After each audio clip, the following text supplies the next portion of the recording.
We are very excited. Let's take a look. 見てね. Thank you. Bye bye. I made an argument on Saturday in a video that leaks were ruining video game reveals, and I think that over the past weekend, it kind of was proven right, at least from my perspective. Watching these two conferences was fun, but there was a few things that were let down by the leaks that happened beforehand, and I'm going to talk about that as this kind of review slash recap slash things I liked and didn't like thing happens.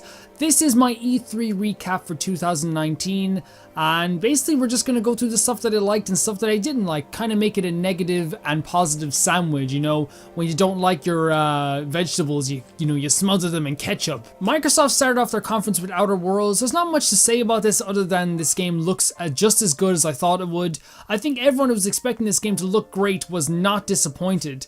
Yes, this game kind of looks like a Fallout game, but I think that's the whole point. These are the guys that made Fallout New Vegas, one of the most popular Fallout games, and they're just following through on that kind of desire that their fans have. And I think it looked fantastic. I thought it was a great way to open a conference. They showed a trailer for a horror game called Blair Witch. At first I thought it might be Silent Hill, or it was going to be Cry of Fear, or maybe it was going to be Siren. But we actually got this like really awesome trailer for a horror game in the middle of this Microsoft conference. Something I didn't expect, and it was nice to see, to be honest. Microsoft announced the acquisition of the studio Double Fine. This is not a huge get in terms of console movers.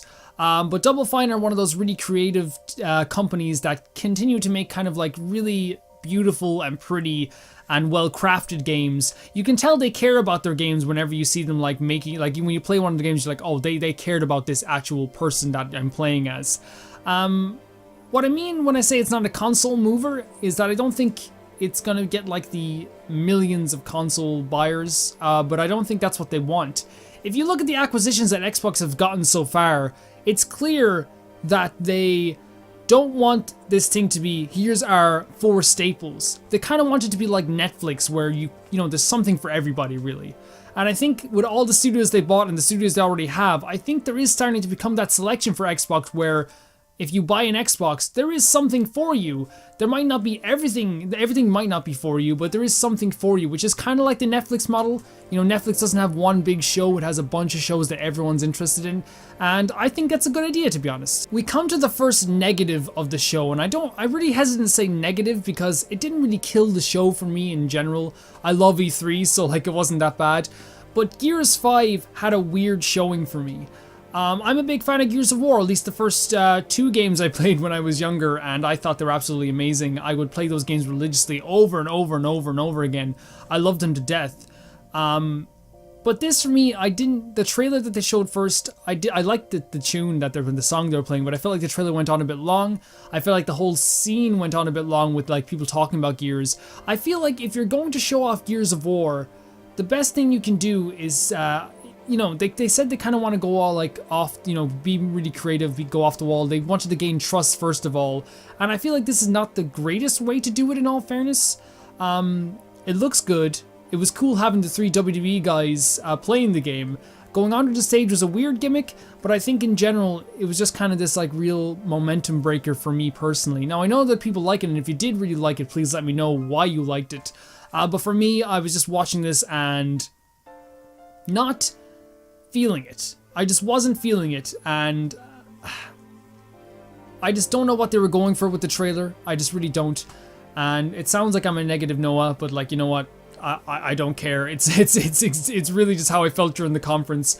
I was just kind of like, I'm checked out at this point. And it could be just because I haven't played a Gears game since Gears of War 2. That could be it completely. There could have been Gears fans in the audience or watching it going, this is amazing. And if you were that, please let me know. But like, just for me, it was kind of just killed the momentum a bit. Something that didn't kill the momentum was Keanu Reeves coming out from backstage. Keanu Reeves, a great guy, obviously, a great actor. He is going to be in Cyberpunk 2077. You know, I was never that interested in Cyberpunk 2077, but this is a cool reveal. Now, can you imagine if this leaked beforehand? How awful that would have been. I would have felt awful. It would have been awful, like. But we got this really cool reveal of Keanu Reeves that everyone was psyched about. And he comes out and, like, is one of the best presenters of the whole night.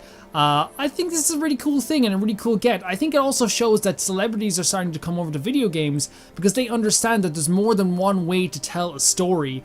And in terms of video games, they're starting to get more appreciation for how they tell their stories, how interactive they can be. And you even saw Keanu Reeves talking about that, how he never really experienced something where, like, your choices are crafted by the actual player. So this to him was so appealing. And I think it could not have come at a better time for Cyberpunk. It looks great, by the way. The actual game looks great, but I think the Keanu Reeves thing was just fucking awesome. Here's what I was talking about with the leaks. Tales of Arise was shown off and it was announced. But you wouldn't know it was announced because a few days beforehand, the game was leaked. Everyone was showing it, and I appreciate the people that sent me the screenshots of it. I appreciate you that you care about me enough, that you know my interests. I appreciate it so much. But holy freaking shit, this reveal would have been so cool if I didn't know about the game beforehand. If the leakers didn't leak the game, and if news sites didn't show off the screenshots and people didn't send me the screenshots, this game would have been so cool beforehand. And only people I blame in this, I don't blame Microsoft, I don't blame the news sites, maybe a little bit. I don't blame anyone else other than the freaking leakers, the people who leaked this game. There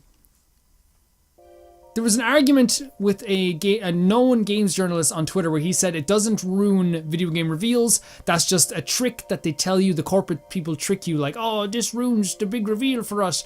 But it's not true. This actually hurt the reveal of the game because it should have been a moment where I was jumping up and down for joy, but instead I was just like, oh, there's the game that they showed off. I should have been like, oh, what's this? What's that? That's a Tales game? Because it looked amazing and I love the Tales series, but it wasn't that. And the same can be said for Elden Ring. You guys know how much I love From Software. You guys know how much I worship the ground that Hidetaka Miyazaki walks on. I think that he is one of the greatest directors in my top 3, I say, of all time in terms of directors in video games.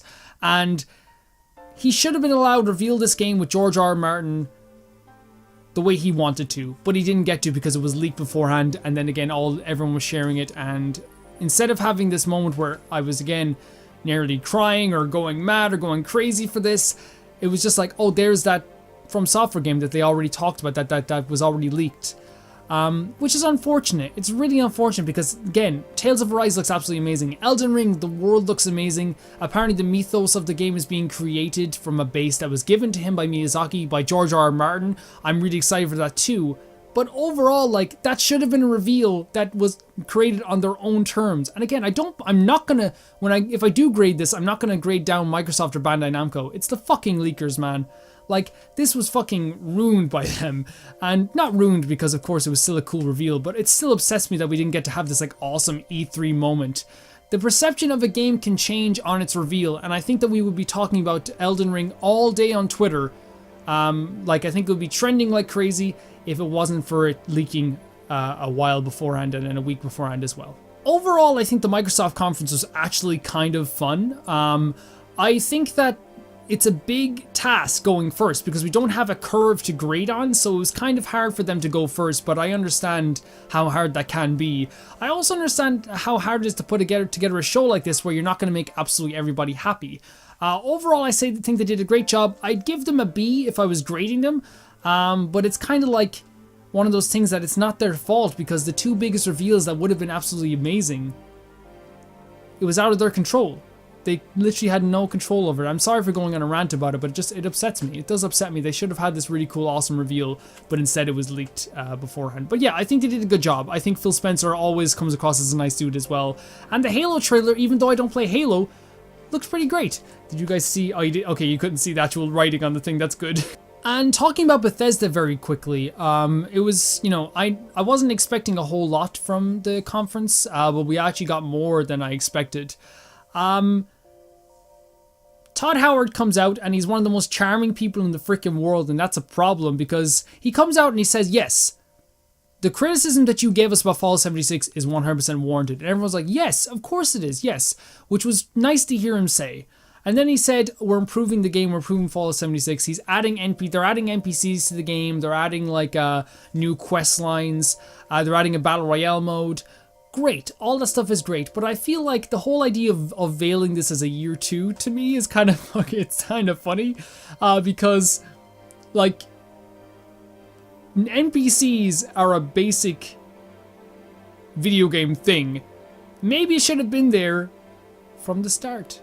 But here's the thing, me and my friend Steven, who I love dearly, we both texted each other and we're like, hey man, you want to play Fallout 76? Just try it? And he's like, yeah, let's try it. So we're trying Fallout 76 again. So I guess you won, Todd, you charming bastard. There's not much else that I can really talk about the Bethesda conference. I thought that it was an okay conference, but then again, I think it was made for the Bethesda fans. You could see how much like the actual people working there, not the big wigs, but the actual developers and people working on the games actually cared about these games. They were talking about them like they were their life's blood, which they are. They're kind of their whole life, and it was kind of exciting to see people talk about games in that way. The crowd was dedicated, which they always are, and you could tell it wasn't fake dedication because they would cheer really loud for like some games, but then be like, oh, okay, that's okay with the other games, and kind of being polite for other games. Elder Scrolls Online, yeah, that got a big reaction. But my biggest thing was when Shinji Mikami walked out. I found out 5 minutes before the conference that Shinji Mikami was coming out, and I was so pumped. Shinji Mikami walks out on stage and he says, here's the new game we're working on. And of course, Shinji Mikami, by the way, creator of Resident Evil, the guy who basically created survival horror. He comes out and he says, for Tango Gameworks, here is the creative director, and I want to get this name right, so I have it here. Ikumi Nakamura, who did the art for, by the way, Bayonetta, Okami, and Evil Within, is now the creative director on Ghostwire Tokyo. Now, why this is amazing is because he keeps doing this. Shinji Mikami, he has so much power in Tango Gameworks and in Bethesda that he's like, keeps passing down the torch to new developers, which is what we kind of need, I think, in the industry. New lifeblood coming into it. And Ghostwire Tokyo looks fantastic. It's original, it's creepy, it has those Shinji Mikami vibes, but it also has those Tango Gameworks vibes. It is the prettiest looking animations on any CGI I've ever seen in the world. I'm just saying that right now. If you look at the trailer, it looks unbelievably fantastic. And I am really excited for this. And Ikumi Nakamura is probably the sweetest person on the freaking planet, and I want everything in the world for her to go smoothly. And it just goes to show a person who has grinded through the years can get what they want in the end, and she is directing this game, the creative direction on this game, and it looks unbelievably fan-freaking-tastic. So guys, I'm enjoying E3 so far. I hope you guys are as well. We'll be reacting to the Nintendo conference on Wednesday, I think it is. So stay tuned for that. Other than that, I hope you guys have a great E3. I'm sorry that there's kind of like a calm on Link's Awakening videos, but I want to make sure that we, it's a festive time, and I'll see you guys very soon. Bye-bye. I'm looking to the side because there's like someone outside the window. Guys, if this video doesn't get uploaded, call the police.